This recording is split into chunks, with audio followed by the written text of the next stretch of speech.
Painted painless learning. આગળ રહ્યા જઈએ. પેલી આપણે બધી કિંમત ગોત્યા. સાઈન 30 ની કિંમત ભાઈ અહીંયા ગોતતો જાવ, કેમ પછી ભૂઈ નાખશો. સાઈન નું સૂત્ર સાબાના છેદમાં, આ ઊભી લાઈન છે ને શું કહેવાય? સાબા. આડી લાઈન અને તો સાઈન 30 ની કિંમત, સાઈન નું સૂત્ર સાબાના છેદમાં કર્ણ. 30 માં જોઈએ સાબા 1 કર્ણ શું મળે? પછી શું છે? tan 45. કેટલું છે tan 45? 1. પણ 1 ના છેદમાં 1 મૂકીએ કે નહીં તો આપણને યાદ છે. આમ બી જુઓ તો સાબાના છેદમાં પાબા 1 ના છેદમાં 1. પછી શું છે? કોસેક 60. કોસ નું સૂત્ર કર્ણના છેદમાં કર્ણ કેટલા? સાબા કેટલા? 2 ના છેદમાં. બધી કિંમત અહીંયા ગોતી લઈએ પછી ડાયરેક્ટ મૂકી દેશું. સેક 30. સેક નું સૂત્ર તો કે કર્ણના છેદમાં પાબા. કર્ણ કેટલા? 2. પાબા કેટલા? 2 ના છેદમાં. પછી કોસ 60. કોસ નું સૂત્ર પાબાના છેદમાં કર્ણ. પાબા કેટલા? કર્ણ કેટલા? 1 ના છેદમાં 2. પછી શું છે? કોટ 45. કોટ નું સૂત્ર પાબાના છેદમાં સાબા. પાબા કેટલા? સાબા કેટલા? એટલે 1 ના છેદમાં. બધી કિંમત મૂકી દઈએ. હાલો બોલો, સાઈન 30 ની જગ્યાએ કેટલા મૂકું? 1 ના છેદમાં 2. પછી વધતા છે ને tan 45 કેટલા મૂકું? 1 ના છેદમાં. કોસેક 60 2 ના છેદમાં. કોઈને કઈ ડાઉટ? હાલો સેક 30 ની કિંમત 2 ના છેદમાં. ઓકે. વત્તા કોસ 60 1 ના છેદમાં. કોટ 45 1 ના છેદમાં. હવે સરવાળો કરવો હોય કે બાદબાકી કરવી હોય, નિયમ શું છે? છેદ હરખા હોવા જોઈએ ભાઈ. તો છેદમાં આપણે લસા લેવો પડશે. તો છેદમાં અહીંયા 2 છે, 1 છે અને √3 છે. હવે આ પૂછી નાખું ને. હાલો આની વાર્તા થઈ ગઈ પૂરી. એટલે વચ્ચે કોઈ નડાનડ ન કરે આપણને. વેઇટ સ્કીપ નહીં કરતા. તમારા ફાયદાની વાત છે. ધોરણ 10 ની અંદર આવ્યા છો, બોર્ડની પરીક્ષા આપવાની છે, જોરદાર રિઝલ્ટ લાવવું છે તો પેન્ટેડ એપ્લિકેશન ડાઉનલોડ કરો અને ચેમ્પિયન બેચ લોન્ચ થઈ ગઈ છે. ચેમ્પિયન વિદ્યાર્થી સાથે ભળી જાઓ. આ લાઈવ લેક્ચરની અંદર ગણિત, વિજ્ઞાન, સમાજ, ઇંગ્લિશ, ગુજરાતી બધુંય ભણાવીએ છીએ. અનમ્યુટ કરીને ઘરેથી બોલીને ડાઉટ પૂછી શકો અમારા લાઈવ લેક્ચરમાં. અને તમારે ટ્રાય કરવી છે, ખાલી 300 રૂપિયા આપીને મહિનો દિવસ ટ્રાય કરો ને પછી મજા આવે તો આગળ જોડાવો. તમે એમ કહો સાહેબ તમારું રિઝલ્ટ આ છે, મારી પાછળ રિઝલ્ટના ફોટા જોઈ લો અમારા ટોપર્સ. અને તમે ચેમ્પિયન બનવા માંગતા હો, ચેમ્પિયન બેચ સાથે જોડાઓ. Good bye. હાલો ભાઈ, હવે અહીંયા છે 2 1 અને √3. એટલે 2 ગુણ્યા 1 ગુણ્યા √3 કરું છું લસા ગોતવા માટે. લસા કેમ લેવો એક શીખવાડું છું. 2 કા એને √3. મતલબ શું થાય? તો મતલબ એવો થાય કે બધાયના છેદમાં શું કરવાનું? 2√3 કરવાનું. કેમ કર્યું સાહેબ? 2 1 અને √3 ત્રણેયનો ગુણાકાર કર્યો, 2√3 આવ્યું. હવે સાહેબ શું કરવાનું? જાગતા રહેજો, હું તો અભણનો દીકરો. 1 ના છેદમાં 2 છે, મારે છેદમાં કરવું શું? ન બોલે ની માના. હા 2√3 તો 2 છે, કોણ નથી? તો અંશમાં √3 મૂકવાના, છેદમાં √3 મૂકવાના. હા કે ના? ઓકે. વત્તા 1 ના છેદમાં 1 કોણ નથી? સાહેબ 2 નથી અને છેદમાં મૂકવાના. બોલો બોલો બાપા બોલો. માઇનસ 2 ના છેદમાં √3. જોવો ભાઈ કોણ છે? √3. કોણ નથી? સાહેબ 2 તો ઉપર છે ને, ઉપર વાળા નહીં જોવાનું. કોનું જોવાનું? નીચેનું. 2 નથી, ઉપર એ 2. હવે જેવું આપણે અંશમાં કર્યું સેમ ટુ સેમ છેદમાં. જો અહીંયા √3, અહીંયા 2, અહીંયા 1, 2 એકા એને ગુણ્યા √3 એટલે શું થાય? તો મતલબ એવો કે અહીંયા છેદમાં કેટલા કરવાના? તો કોણ છે? 2 ના છેદમાં √3. √3 છે, કોણ નથી? છેદમાં મૂકો. હા કે ના? વત્તા 1 ના છેદમાં 2 કોણ નથી ભાઈ? છેદમાં મૂકો. હાલો વત્તા 1/1 કોણ નથી ભાઈ? હા, છેદમાં મૂકો. આવું બોલતા આવડે, દાખલા ન આવડે. હવે હવે આપણે સાદું રૂપ આપી દઈએ, બરાબર? જાગો છો ને? હજી તો 2 સ્ટેપ જ ત્યાં. રૂટતાણ એકા ગુણાકાર કરીએ, દેખાઈશ? હા, તો પછી કેતો ને કે દેખાતું ના થાય. હાલો 1 × 2 રૂટતાણ એટલે ઓછા 2 દુ અને છેદ હરખા થઈ ગયા એટલે એકવાર મૂકીએ કઈ 2 રૂટતાણ એમ. હા કે ના? એના છેદમાં આનો ગુણાકાર 2 દુ ઓકે વત્તા રૂટતાણ એકા વત્તા 2 રૂટતાણ × 1 એના છેદમાં છેદ હરખા એટલે હા કે ના? ઓકે તો સાહેબ હું વૈધું હે શીખવાડું બાપા, હું વૈધું. હાલો હવે જરાક જોજો, મને આવડે નહીં બહુ, હું તો અભણ માણા. આ રૂટતાણ ની આગળ કાંઈ નથી એટલે 1 મૂકી શકાય. તો 1 રૂટતાણ વત્તા 2 રૂટતાણ એટલે કેટલા થાય? 3 રૂટતાણ માઇનસ 4. અહીંયા માઇનસ 4 હતા ને એટલે સેમ ટુ સેમ. આ રૂટતાણ ની આગળ કાંઈ નથી એટલે 1, આની આગળ 2 છે. 2 રૂટતાણ વત્તા 1 રૂટતાણ એટલે કેટલા થાય? 3 રૂટ. ઓકે ભાઈ, પછી આ 4 આપણે પાછળ મૂકીએ કે ને વત્તા. હાલો અહીંયા સુધી કોઈને કઈ ડાઉટ? આમ જોવો તો આ દાખલો અહીંયા પૂરો થઈ ગયો. પણ 8મા ચેપ્ટરમાં 9મા ચેપ્ટરમાં પાછો મારો ડોહો નિયમ, છેદમાં રૂટમાં સંખ્યા હોવી જોવે. તો ઈ નિયમ છે એટલા માટે દાખલો આગળ કરવો પડે. બાકી અહીંયા દાખલાનો જવાબ શું થઈ ગયો? આવી ગયો. તો હવે નિયમ છે તો કરવું તો પડશે. તો શું નિયમ છે? તો કે છેદમાંથી રૂટમાંથી કાઢો તો સમીકરણ કરવું પડે. તો એના માટે શું કરશું? તો કે મેં તમને કંઈક આવું શીખવાડ્યું હતું કે પ્લસ વાળું બ્રેકેટ હોય, માઇનસ વાળું બ્રેકેટ છેદમાં મૂકવાનું.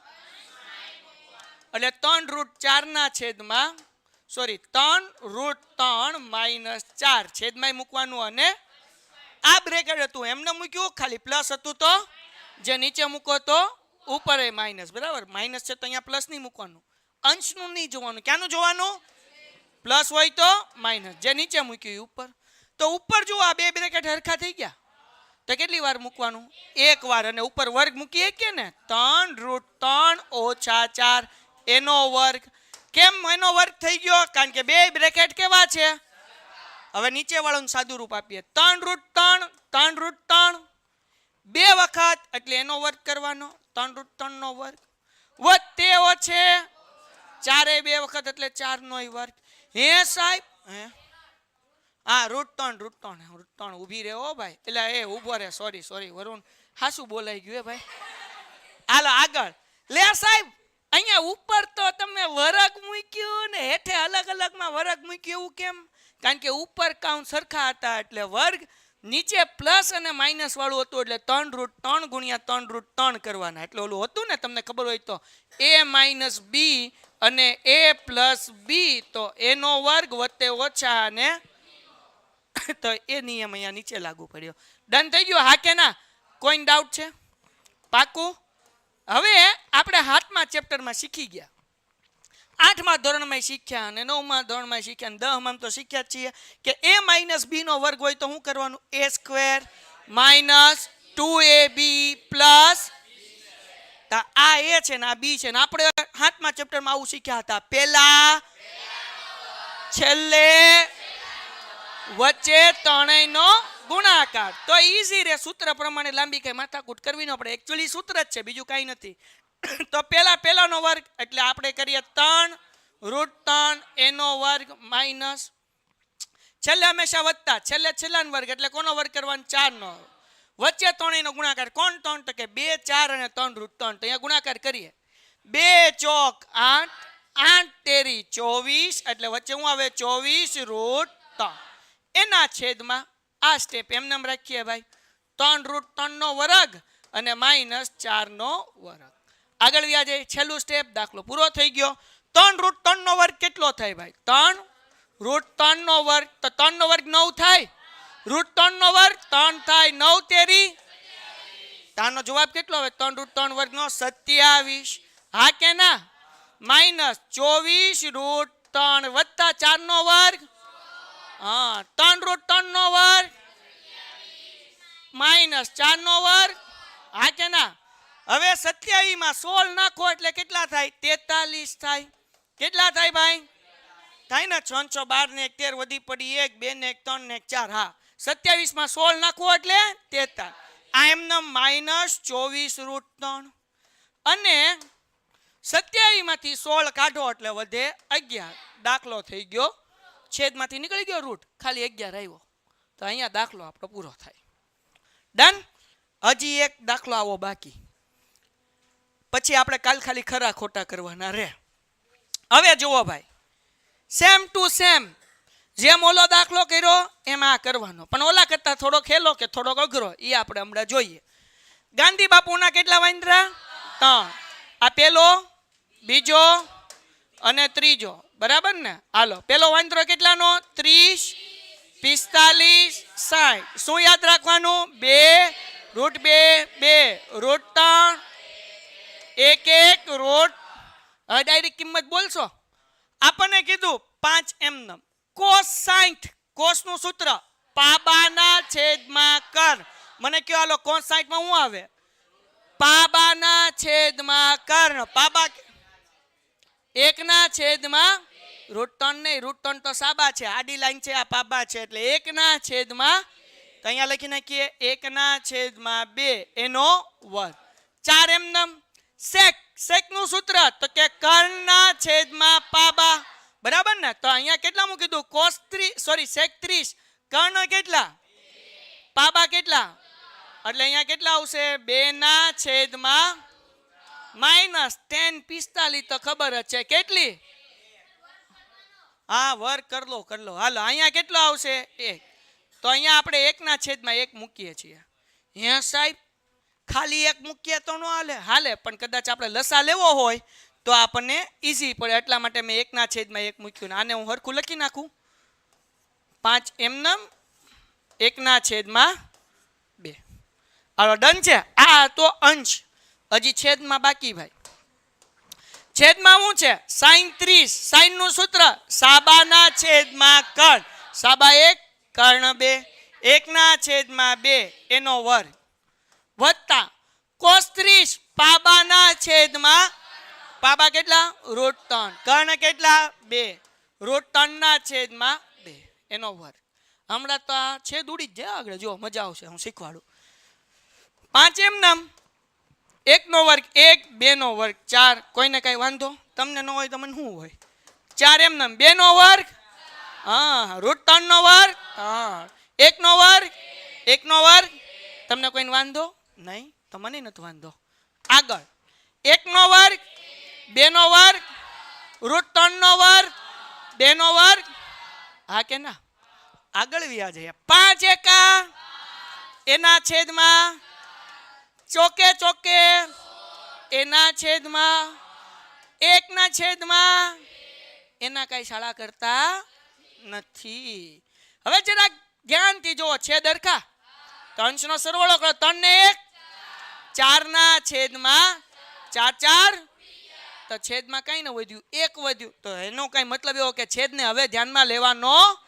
સમજાણું કે નહીં? તો લ્યો, દાખલો પૂરો થઈ ગયો. હવે સાદું રૂપ આપવાનું ખાલી. 5 ના છેદમાં 4 વત્તા 16 ના છેદમાં 3 માઇનસ 1 ના છેદમાં, અહીંયા છેદ ઉડી ગયો, 4 એકા 4, એટલે છેદમાં 1 હોય એટલે એ કઈ ગણાય નહીં. બીજો ડાઉટ હોય તો બોલી જા. પાકું? ખા બાજુવાળીને હા ગઈ. હાલો, આગળ વ્યા જઈએ. હવે લસા લઈએ. લસા લેવા માટે આપણે 3 અને 4 નો ગુણાકાર કરો એટલે કેટલા થાય? 12. લસા કેટલો નીકળે બેટા? 12. લસા કાઢવા માટે છેદનો ગુણાકાર કરવાનો. 4 તેરી 12 એકા, મતલબ એવો કે બધાને છેદમાં 12 ભેગા કરવા છે. તો હું 4 ને કોની હારે ગુણું તો 12 થાય ભાઈ? 3 હારે. તો અહીંયા છેદમાં 3 અને અંશમાં 3. અહીંયા 16 ના છેદમાં 3. 3 ને કોની હારે ગુણવાના? છેદમાં મૂકવાના. 1 ને કોની હારે ગુણવાના? 12 સાથે. 12 એકા, બધાને છેદમાં 12 થઈ ગયા. 4 તેરી 12, 3 ચોકું 12, 12 એકા 12. હવે અંશનો ગુણાકાર કરો. 5 તેરી 16 ચોક 64. આવડ્યો ભાઈ? 12 એકા અને છેદમાં 12 12 નો ઉડે, માઇનસ છે વચ્ચે, ગુણાકાર હોય તો ઉડે. ઉગી ગયા એમ ઉડતા હોય. હાલો, હવે 15 અને 64 નો સરવાળો કરો, ઉડાડવું જ છે બધું આમ. 5 ને 4 9, 6 ને 1 7, કેટલા આવ્યા? 79. -12 કરીએ ભાઈ, તો હવે 9 માંથી 2 જાય 7, 6 માંથી 7 માંથી 1 જાય એટલે 6, એટલે જવાબ આવે 67 ના છેદમાં. દાખલો થઈ ગયો પૂરો. Painted, Painless Learning.